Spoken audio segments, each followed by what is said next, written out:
No. Can we start with the report and go through and then have him present if he comes on?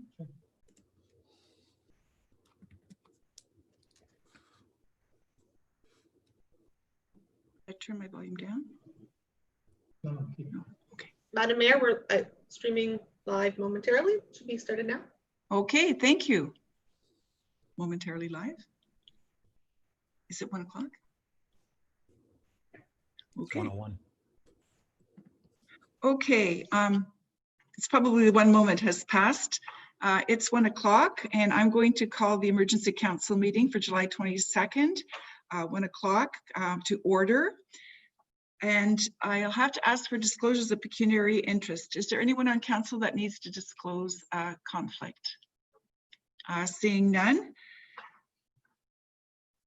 I don't see that our presenter is on, so I'm going to move to staff reports, and we can start with item 5.1 with the staff report on the direction on wearing masks. Thank you, Madam Mayor.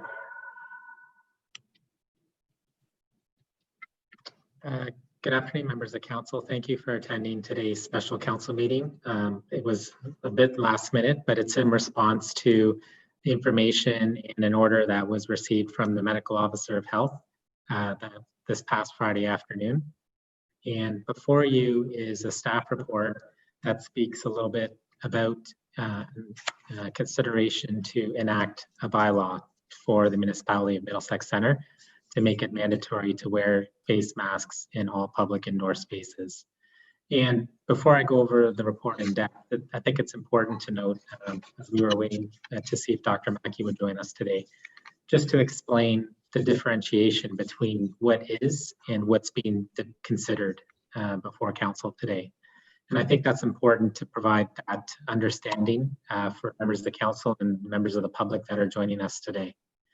And on this past Friday afternoon, the medical officer of health issued instructions, not an order, but instructions that made it mandatory for all business establishments in the county and in the City of London, whereby these business establishments had to make it mandatory for public patrons entering onto premises to wear masks. So that is something that is in place that came into effect this past weekend. Consideration that was now put before you to see if it's council's desire to expand on those instructions. And through the Municipal Act, through statutory powers of the Municipal Act, the municipality does have the ability to put in place a bylaw and to enact a bylaw. The bylaw would be in addition to these instructions. So regardless of whatever happens and whatever outcome there is today from council, the instructions from the medical officer of health that are applicable to all business establishments is mandatory and is in place. The intent of the staff report and of the bylaw today is to then build on that and make it mandatory to wear a face mask in all other public indoor spaces. And before you is a staff report that gives two options. The first option, which is being suggested by staff, is to enact this bylaw. If it's council's desire not to do so, then the second recommendation by staff is to just support by any means necessary, whether it's through social media, whether it's through education, the instructions, and to help our business community based on the instructions from the medical officer of health. A couple of points that I want to address through the bylaw. Number one, first and foremost, is that this is in no means a way for the municipality to provide an enforcement strategy. As you've heard through the City of London that enacted this similar type of bylaw yesterday at its meeting, this is all about education, about equipping the members of the public, our residents, our business community, ways in which we believe from the information that's been given to us from the health sector, ways in which we can make people feel safe. And so the municipality's objective through all this is simply to expand on the areas in which we are making this mandatory in our public facilities. And secondly, just to remind our residents that it's something for the foreseeable future, that it's something necessary to combat the spread of COVID-19. So I just want to make it very clear for council's consideration that we're not putting in a bylaw to penalize. We're putting a bylaw to educate and to protect all those individuals that have to work in public indoor, have to work in environments where they're interacting with the public and they're unable to safe distance. A couple of other considerations that I want to raise to council's attention is that similar to a business establishment, the responsibility is upon a business to establish its own protocols that it deems necessary, and it's for patrons that enter into premises that they must mask up. The municipality, as it is applicable to municipal premises and municipal establishments, we are doing the same. And as you'll note in the bylaw, there are certain exemptions that are noted, whereby staff that are cordoned off, that are not dealing face-to-face, are not wearing it. So that's something that's a consideration, and that should be consistent with protocols that businesses need to do for the safety and protection of their own employees.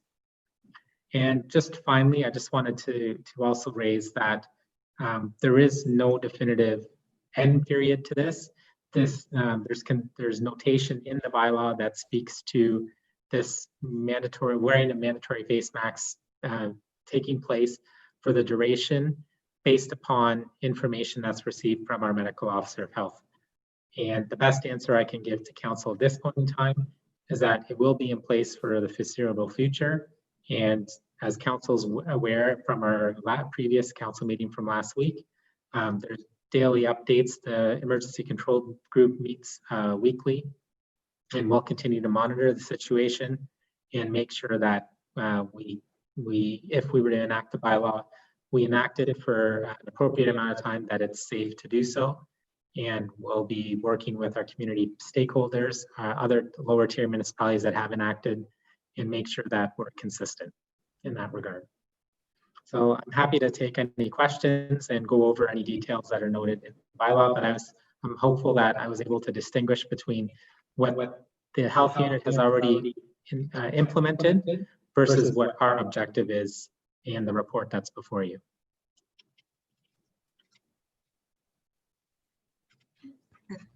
Thank you for that report, Michael. Are there questions from any of the council members? I'll start with Councillor Heffernan. Through the chair to Michael.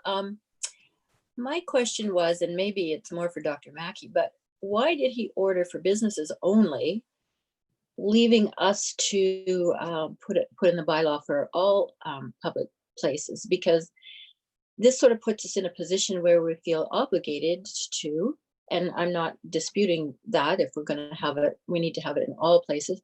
But I'm just wondering why the health unit itself didn't do the whole thing. Like, why are we having to deal with this? If you know the answer to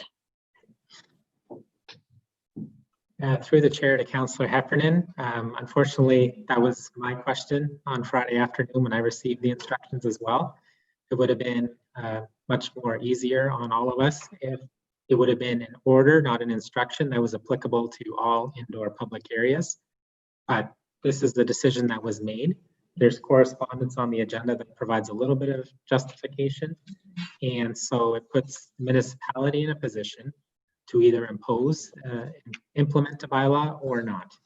And so based on the information that we have at our disposal, we have the opportunity to make a decision today. Do you have a follow-on, Councillor Heffernan? Yes, my other concern was enforcement. Like you said, it's an education piece, but so business owners, like if people were to come into their store or go to Tim Hortons, which I'm assuming a lot of young people in particular would go in without a mask. They don't social distance anyway, for many of them. So like, is the staff going to be stuck with enforcing? Are our bylaw officers going to be out, charging the store owner, or like what? This is the part I'm concerned with, is the enforcement piece. Like if it's an education piece, that's fine. But if we're going to get people charged, especially with a fine. Like I'm thinking of the store owners who are just hanging on by threads, some of them. That's my concern as well. Through the chair to Councillor Heffernan. And I just want, if you look at the enforcement clause that's noted in the bylaw, it's directed towards persons who are in non-compliance, not business. So our objective, and I have Arnie here if he wants to address it too, but our objective is to educate the business owners and not penalize.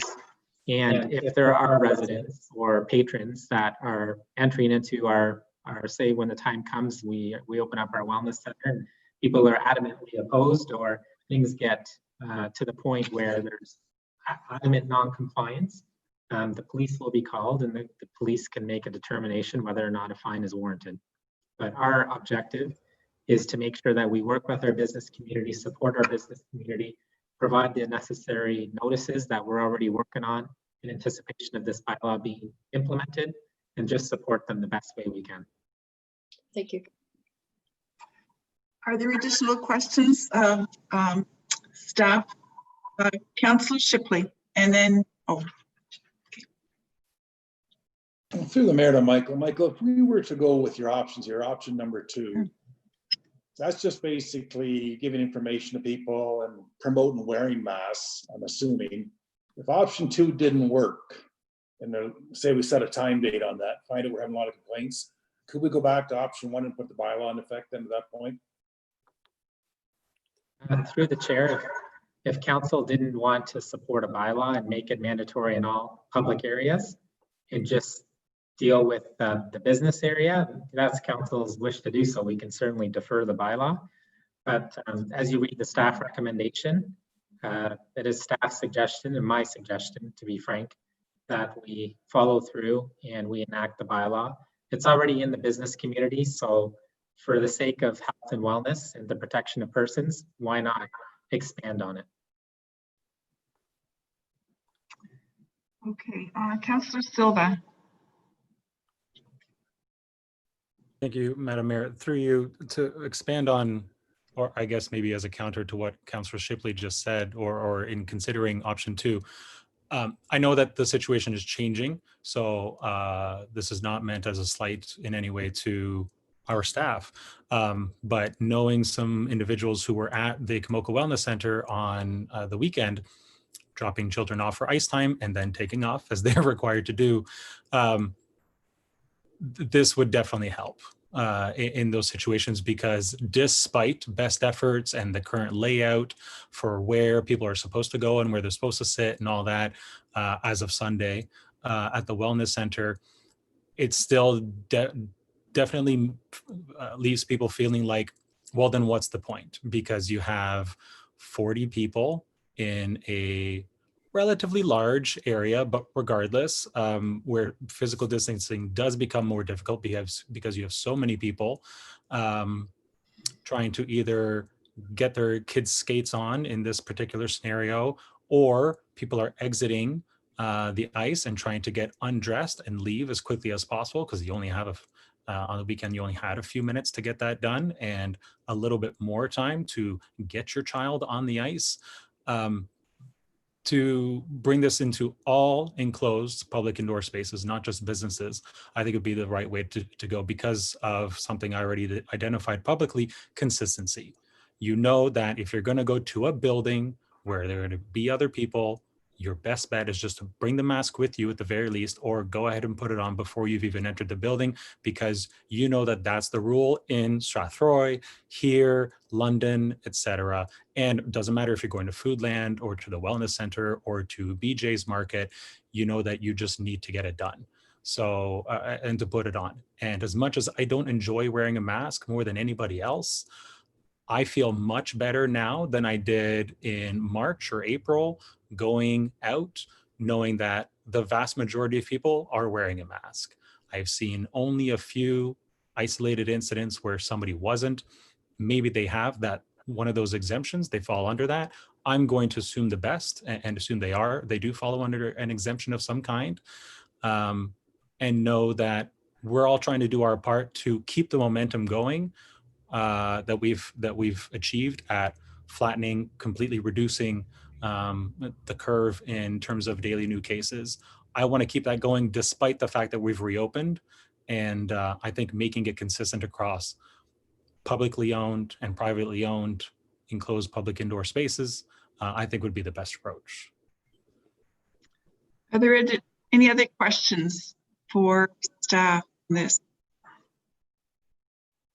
Councillor Scott. Yes, thank you, through the mayor to Michael.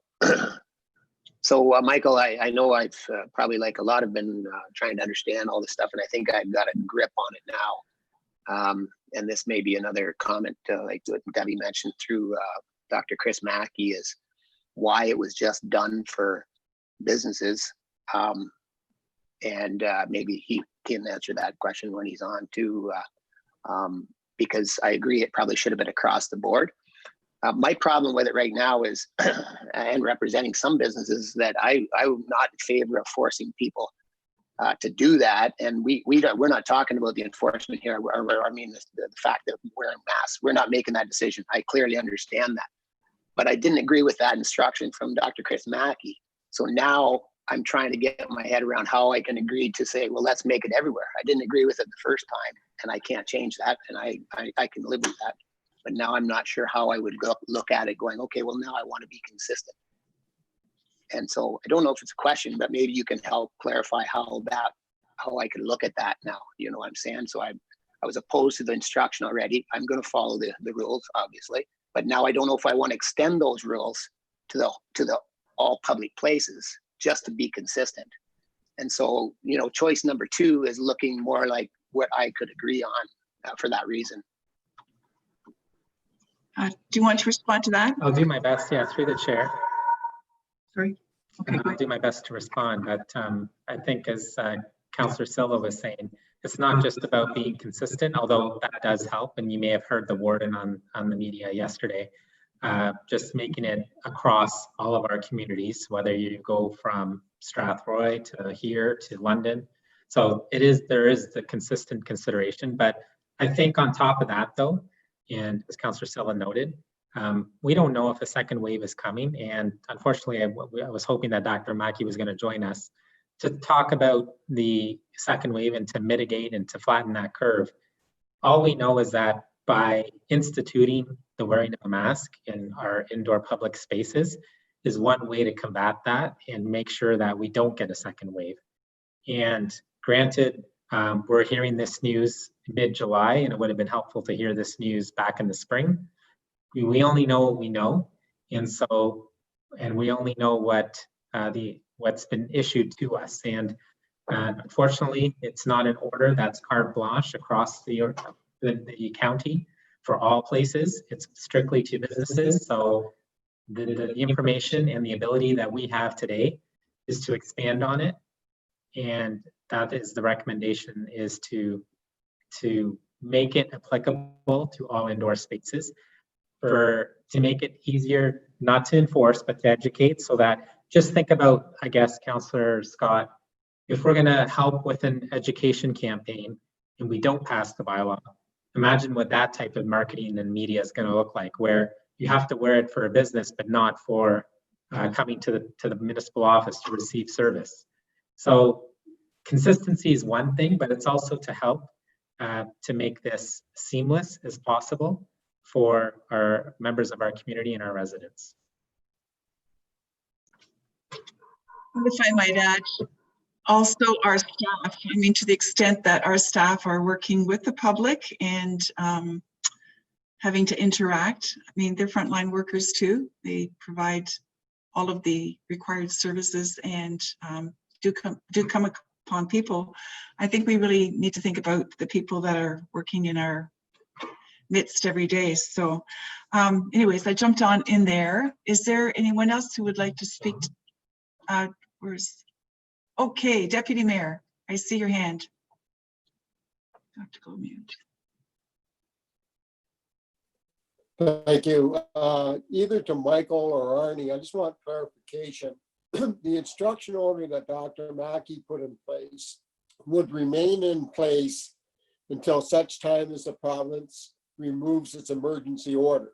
Our bylaw would stay in place until such time as we removed our emergency order, or the mayor and the CEO determine that it should be lifted. Is that correct?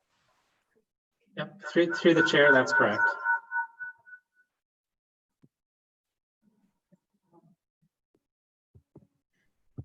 Thank you, Deputy Mayor. I see that Dr. Mackey has joined us. Hi, Chris. Would you like to get your presentation, or have Michael put it on for you now? Sure. I think that it's probably best. I understand people had it in advance. No, I haven't. Oh, okay. Okay. I'll turn mine off. I'll mute myself so you can run.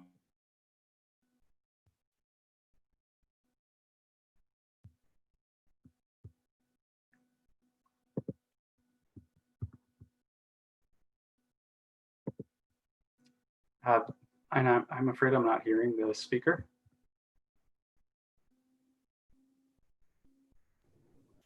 I think everyone besides you and I are. I muted myself. There's an echo in here if both of us leave so I'm trying to switch back and forth so it doesn't cause a horrible noise for everyone. Super. So would you like me to go through the slides then? Here we go. I'll go on mute again. So we'll you may as well get, are you driving? Yeah. Okay, so whenever you want to change the screen, you can just say move to the next one, okay? Michael will take care of that. Let's move to the next one.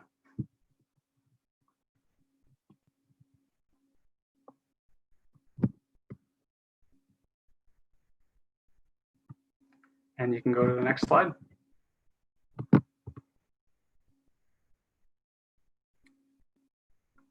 Great. So just an update on surveillance numbers. Around the world, this is as of Friday, we're now very close to 14 million COVID-19 cases, almost 600,000 deaths. That certainly puts this as a significant pandemic, but to put things in context, the swine flu pandemic of 1919 killed more people than the First World War, in the tens of millions, and caused about 30% of the people, 20 to 30% of people around the world to become infected. So not on par with the Spanish flu or previous historical epidemics such as the smallpox that ravaged Europe in the early 1200s and North America when Europeans came here. In Ontario, we've had almost 40,000 cases, just under 3,000 deaths. That puts us at about 50% more than the average flu season. So certainly causing significant illness well and beyond what influenza does, but it's in that ballpark. Locally, as of Friday, 642 cases. We've had about 4 or 5 more come in the 5 days since then. We haven't had a death here since June 10th, so well over a month with no deaths. Next slide, please. So this is our cases reported by date of diagnosis. So this is the day that we get the lab tests back. And you can see that our peak happened early April, and we really have been tailing off over the last couple of weeks to the point where we're just over 1 case per day on average. Slide, please.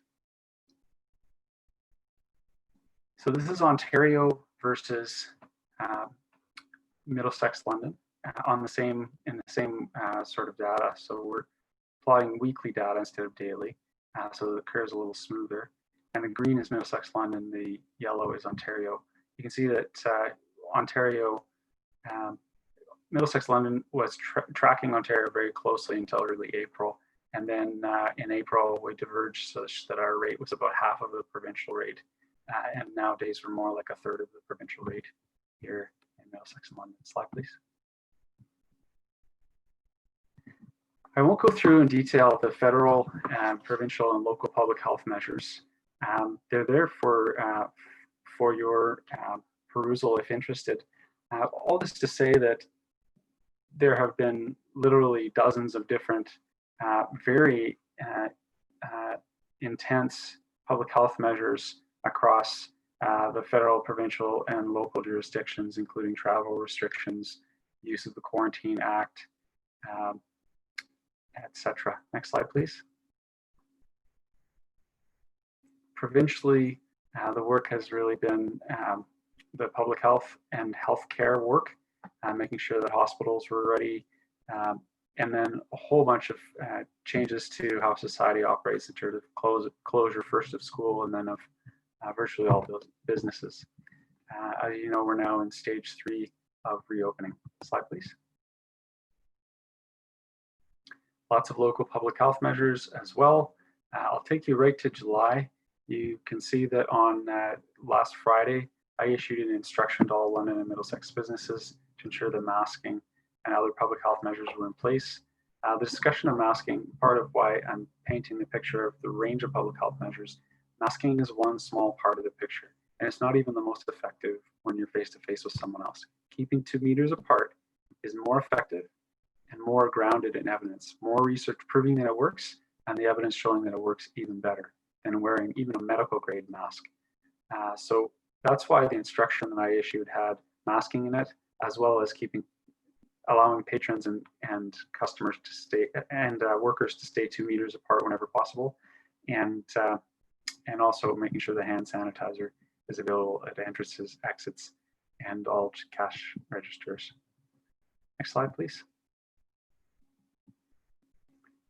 So this was back in mid-June. You'll recall that masks were not recommended early in the pandemic, and that was a combination of lack of data proving they would make a difference in public and lack of masks. So we now have much more mask availability and much more research evidence showing that they can make some difference. Slide, please. I also issued about 2 weeks ago a Section 22 class order under the Health Protection Promotion Act. Health Protection Promotion Act allows the medical officer of health to make an order in the case of a communicable disease being present in the community and the medical officer of health believing that the order will reduce the spread of that disease. At the time, we had very low rates, and we still do, of COVID.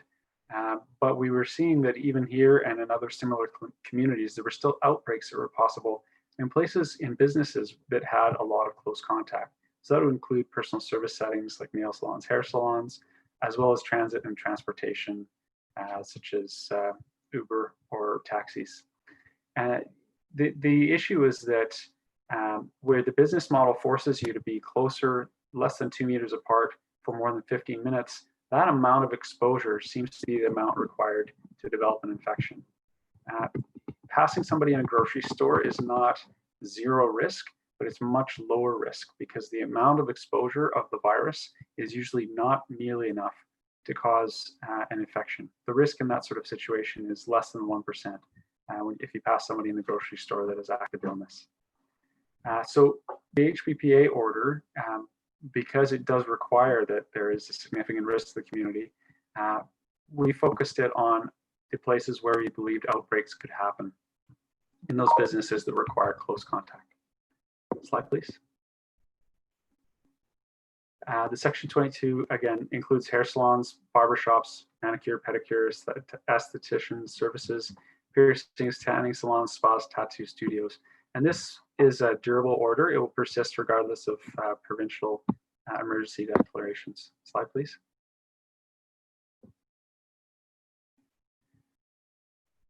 The class order also covers transit, riders, passengers, clients, and for staff in those facilities as well. We've developed some resources to help make sure that people are aware of this. Slide, please. So this is one of our postcards that describes the Section 22 order. A bit busy, I will admit, but this stuff is complicated. So we've given people examples of the places where the Section 22 orders apply, and also examples of the type of face covering that would be adequate to comply with the Section 22 order. Just because we get lots of questions about it, there are 2 face coverings that are commonly asked about that do not qualify either for this or for the instruction. The first is face shields that don't have any additional protection below the neck. The droplets can flow around the face shield easily, so it needs to have some degree of seal in order to be effective. So face shields generally are not adequate face coverings to reduce the spread of COVID-19. They can be additive if you've already got a mask on, but they don't replace a mask. The second is the face coverings that, the masks that have an exhaust valve. So that there's, I mean, my mechanic was using one until I pointed it out, but so especially in industry, there are masks that prevent inhaling fumes or other toxins, but they don't prevent exhaling them. And that exhaust valve actually allows the droplets from somebody who may be sick to pass right out into the world. And the major value of face coverings in public is not protecting the wearer, it's protecting the people around them, because the droplets get caught in the mouth. And if you've got that exhaust valve, that doesn't work. Slide, please. So we now have lots of data that the 2-meter rule is very helpful. That this is not something that is truly airborne through aerosolized particles. The droplets are basically water particles that, when they're coughed or sneezed or spoken, they fall quickly to the floor. That's why they only go 2 meters. There are smaller particles that can float across the room that do carry the virus, but it's unlikely that virus is viable. In other words, because the smaller particles don't have a lot of water, the virus dries out and dies. And the other thing is that you're unlikely to get exposed to an adequate dose of the virus to become sick. As I mentioned, you need a significant amount of COVID exposure in order to develop the virus. And so that's, it's becoming more and more clear that airborne spread, although there are some theoretical examples around the world, that it's very, very unlikely. And for all public health purposes, there's no airborne spread. The examples that have been cited are places where, you know, there was an individual in a restaurant in Taiwan, for example, who was sitting right by a window air conditioner. And so as they sneezed or coughed, the air conditioner blew the particles through the restaurant that they were sitting in. And many people more than 2 meters apart from them got sick. But it wasn't really that it was an airborne spread, it was that it was pushed around by the window air conditioner.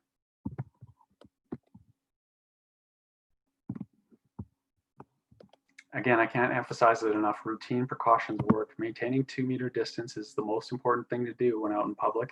And frequent hand washing makes a big difference too. And then of course, wearing a mask can make a difference. Slide, please.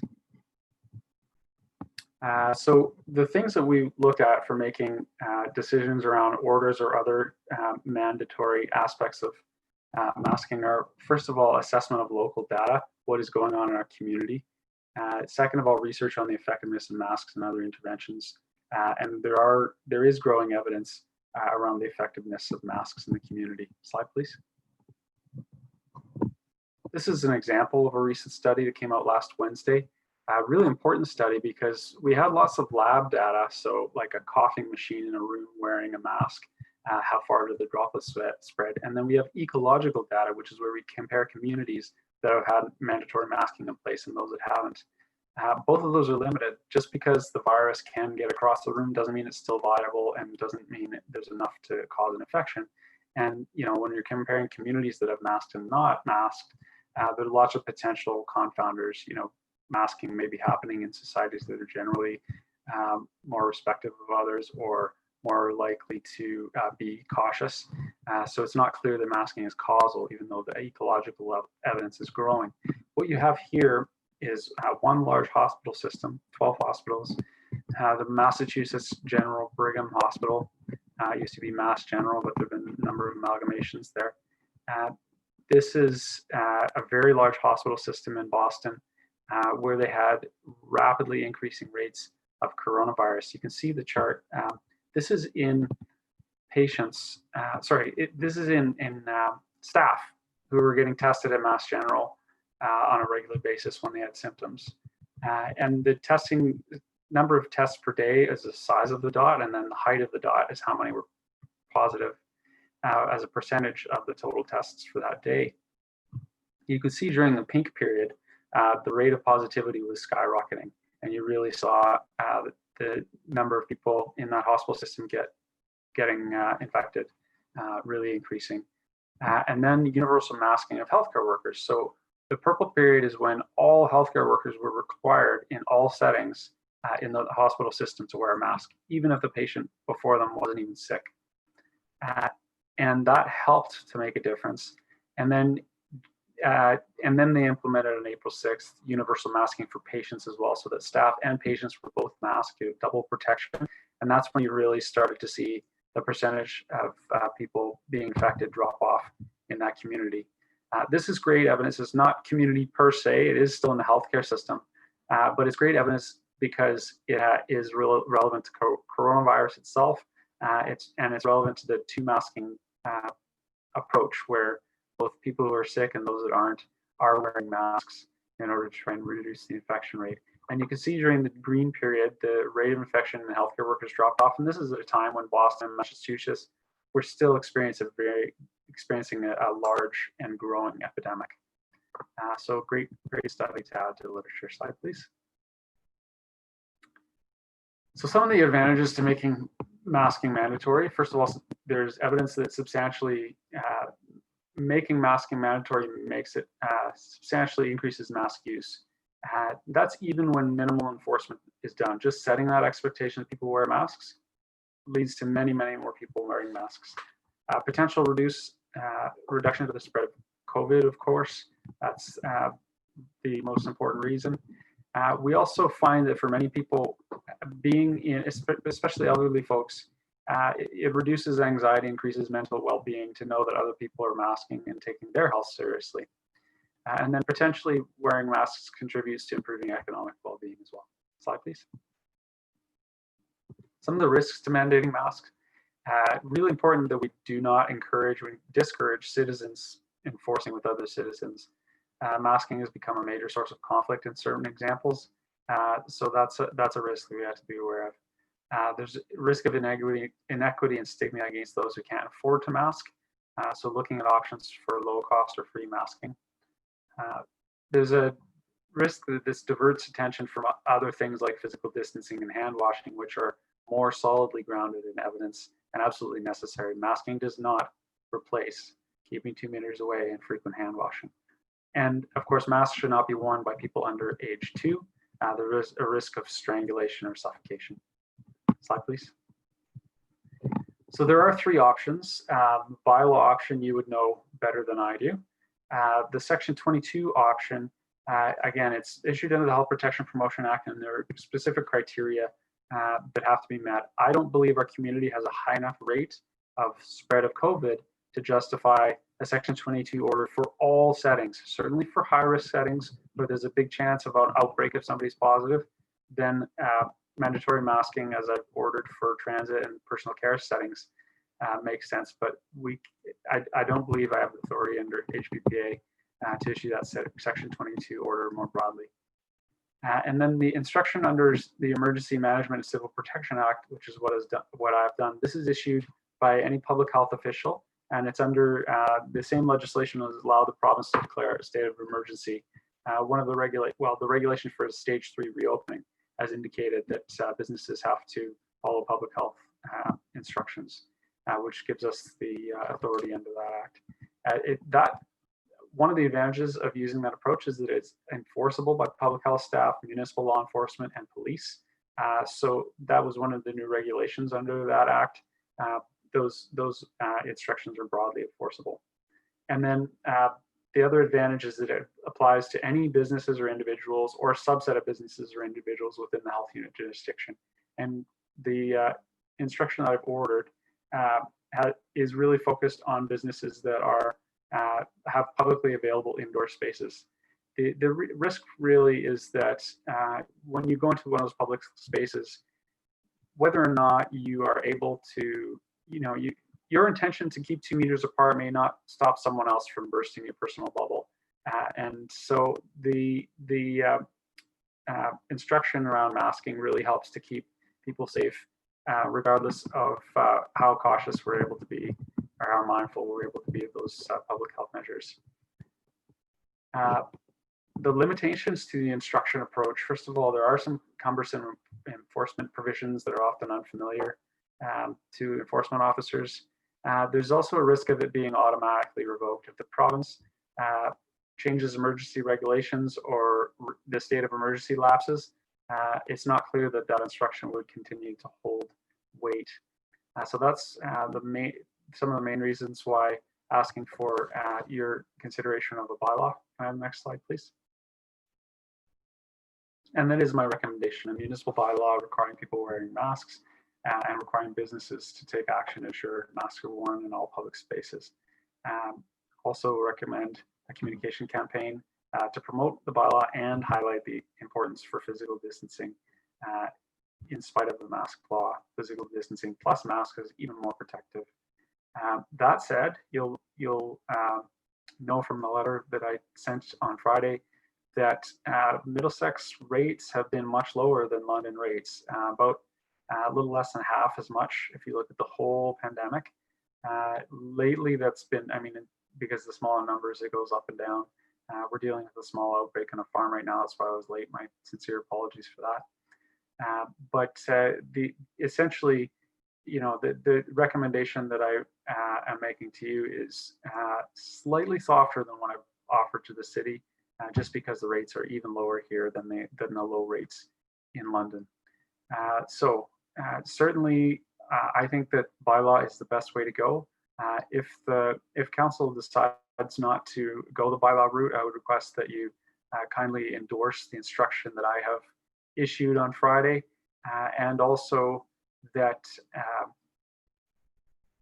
that you ask your municipal bylaw enforcement officers to be available if there are calls about businesses where masks aren't being used appropriately. So with those two in place, I think we would get most of the way that a bylaw would, with that risk still that you know, the emergency orders lapse, and so the instructions are no longer in place. That's it for me. Happy to take any questions. Thank you, Dr. Mackey. Are there questions that, I know you've answered some of the questions that showed up prior, but if there's anything additional, Councillor Silva. I'm going to ask this question because I know Councillor Scott is going to ask it, so I'll ask it. I'll ask it for him. Dr. Mackey, through you, Madam Mayor, just towards the end there, you talked about making bylaw enforcement officers available for businesses where this isn't being enforced.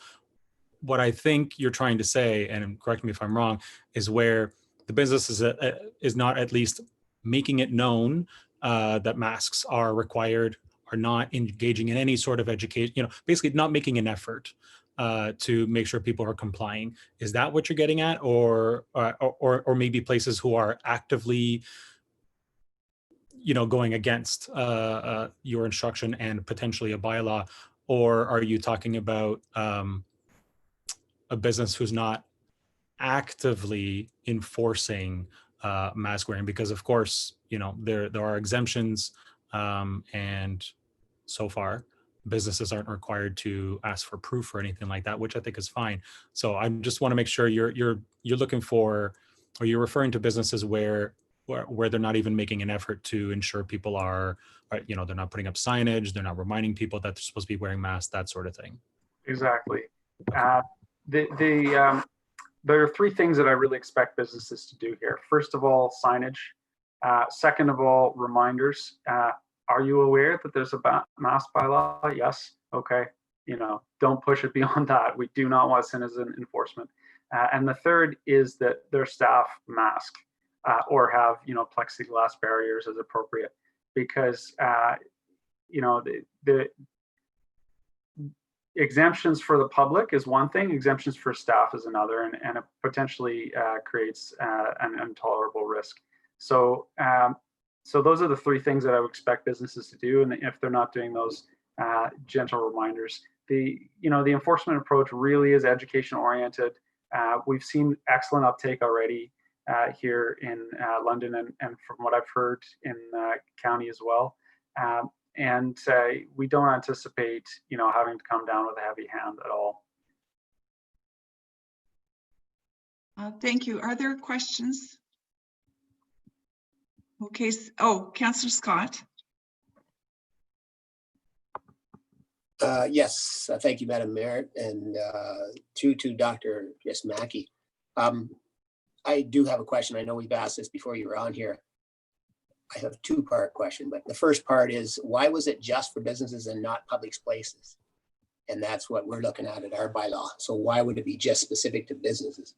So thank you for the question. That's probably just the wording that I've chosen to simplify the explanation. This certainly does apply to publicly owned facilities, publicly owned or operated facilities. There are some exemptions. We find that in, for example, day camps, this isn't practical because there's so much physical activity. There are exemptions for specific activities where you couldn't really wear a mask. You go to a restaurant, you wear a mask in, you sit down while you're eating, you don't need to wear a mask when you're done. We ask that you do. Strenuous, any really physical activity, you don't necessarily want to be wearing a mask.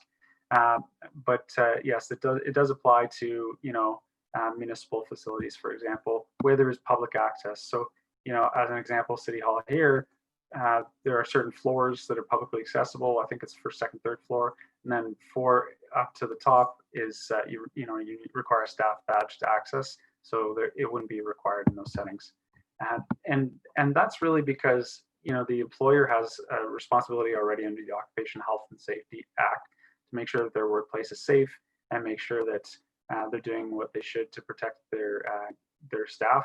The Ministry of Labor has strong enforcement ability and authority there. So we don't feel the need to go there.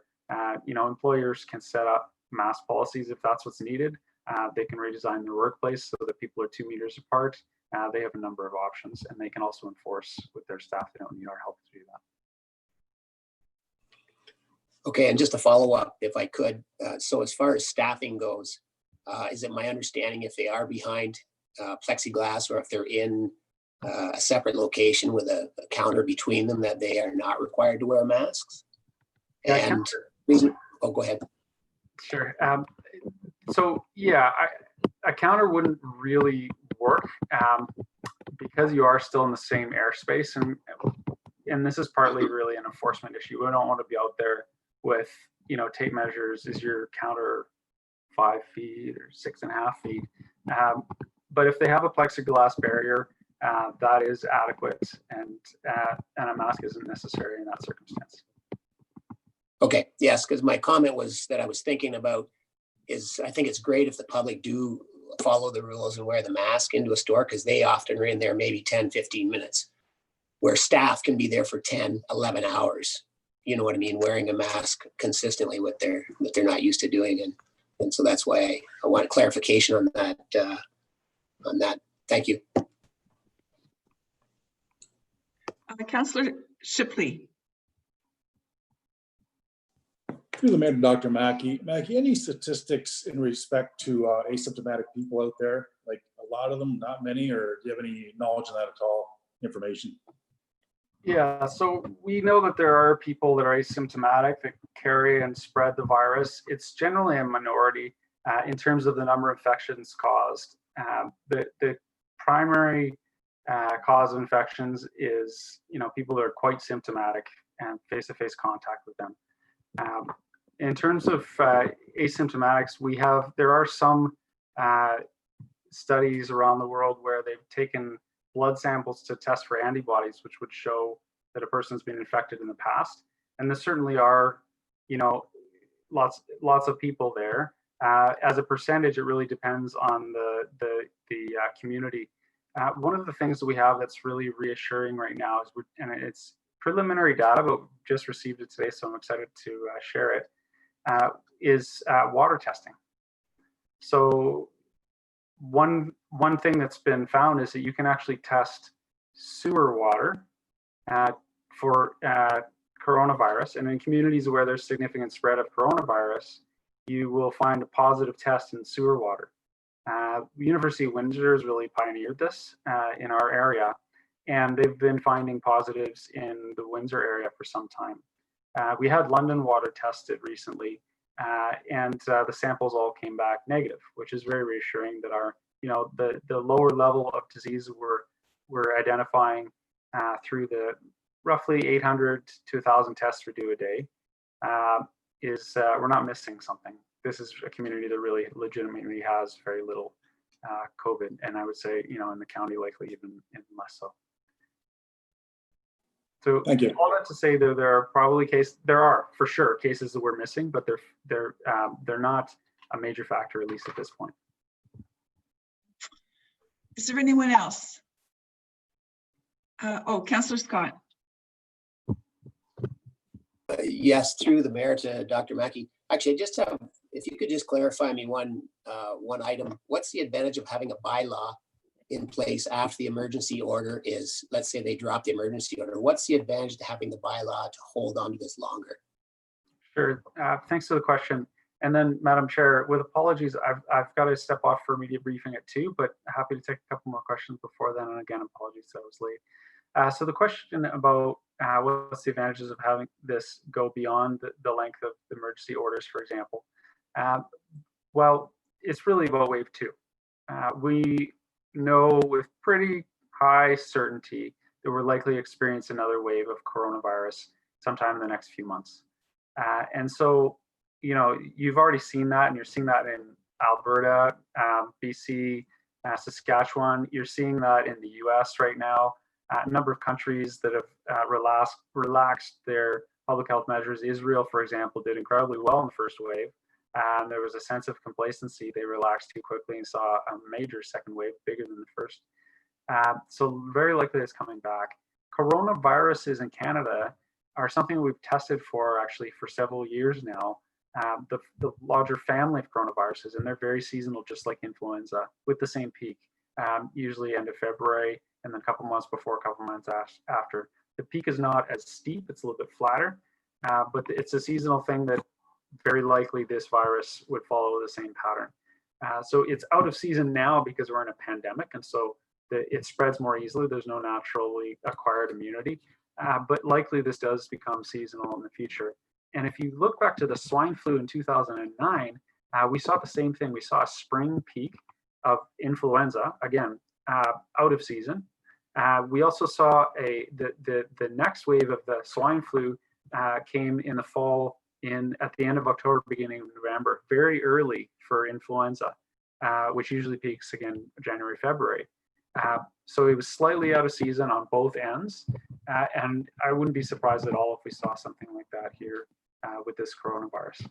So essentially, emergency orders will be lifted at some point, and it may be that the next wave is right around the corner. So keeping the masking culture in place would really be helpful and preventive. I know you have to go, Dr. Mackey, and I appreciate your time today. I just want to take a moment to say thank you very much for all of the things that you're doing and the integrated approach that we're taking to manage this. I think minimizing outbreaks and making sure the biggest proportion of the population can stay healthy for longer. And I would just hate to see our record in our area take a nosedive. And if we can sort of get going on these mitigating things before the second wave comes, we'll be ready to go. So I think it's awfully close to 2 o'clock. And again, we appreciate your time and your answers, and we'll see you at the next meeting. Thanks very much for having me. Bye-bye. Thanks, Dr. Mackey.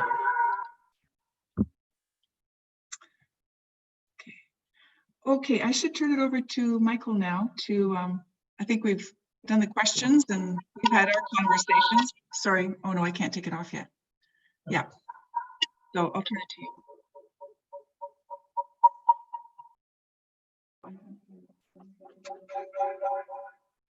So just to follow up, we had an opportunity to ask questions to the Medical Officer of Health. I presented my staff report with the first choice as the preferred recommendation. If there's any final comments or considerations before we move to the vote, I'm more than happy to do my best to answer them.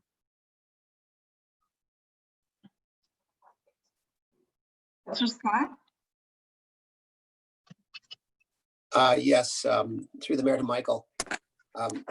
So I'm understanding the bylaw.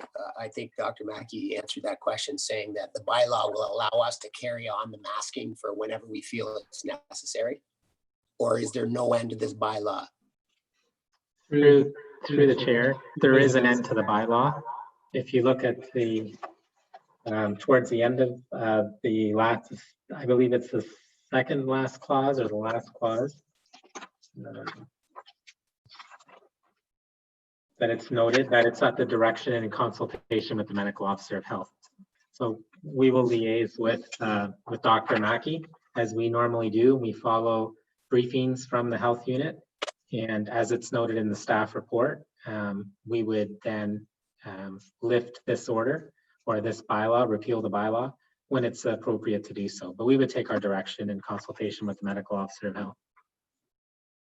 Okay, so no date, no date's been determined at this point. I didn't hear that. Please. Oh, sorry. Sorry, can you repeat that? You were Sure. still. So no date, there's no actual date set yet. This will be something that they'll be determined upon by Dr. Mackey and yourselves, or? Through the chair, correct. You just heard Dr. Mackey say we don't know when a second wave is going to come. There's no timeline, so it's not definitive. Yeah, if the second wave comes, we won't even have to repeal it yet. Okay. Is that me echoing? Oh, no. Okay. Sorry about the echo again. So we have, where's the motion? I lost that page. Shoot. Here it is. Oh, no. Wrong one.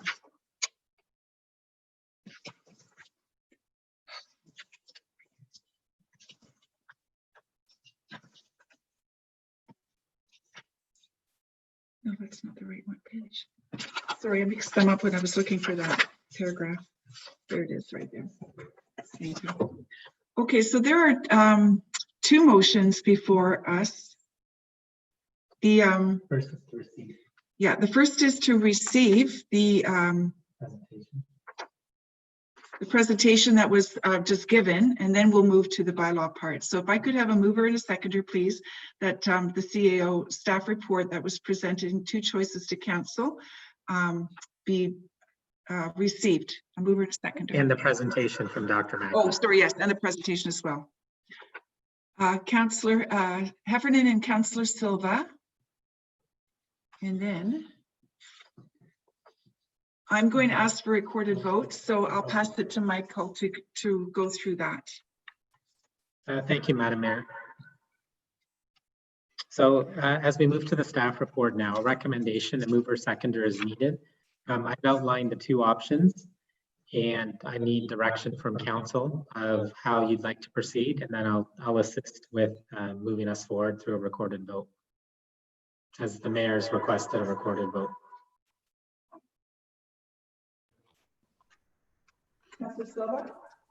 I would make a motion that we move ahead with enacting, where's the bylaw number? 2020-061 in order to support the health unit's instruction regarding face masks or face coverings being mandatory. In all. And is there a second? And do I have a seconder for that motion? Councillor Shipley? Oh, I got a question. Oh, Yeah, we can go to questions. yes, please go ahead. We are voting for option one, correct? Option one. Yep, nope, just one. Okay. Yeah, just to be clear, it's just to be certain that everybody knows exactly what we're voting on. Michael will read the motion, and then you'll hear it in its entirety. Thanks, Madam Mayor. Just for clarity for members of council, moved by Councillor Silva, seconded by Councillor Shipley, that council enact bylaw 2020-062, making the wearing of face masks mandatory in all public indoor places in Middlesex Centre, and to support the instructions of the medical officer of health. There'll be a recorded vote in alphabetical order. Councillor Arts. Yay or nay? Hugh Arts. And we're voting for bylaws 6.1 or 6.2? 6-2. Yes. Hang on, 6.2 is the confirmatory bylaw. Yeah, should be Nope, 6.1. 6-1. Okay. Okay. Yes. The bylaw to enact. Deputy Mayor Brennan, I support it. Mayor DeVete, Yay. Councillor Heffernan, Yes, Councillor Scott, You're muted. Sorry, I say nay. okay, Councillor Shipley, Yes. and Councillor Silva. Yay. Okay, so by a recorded vote of 6-1, the bylaw is enacted. Thank you.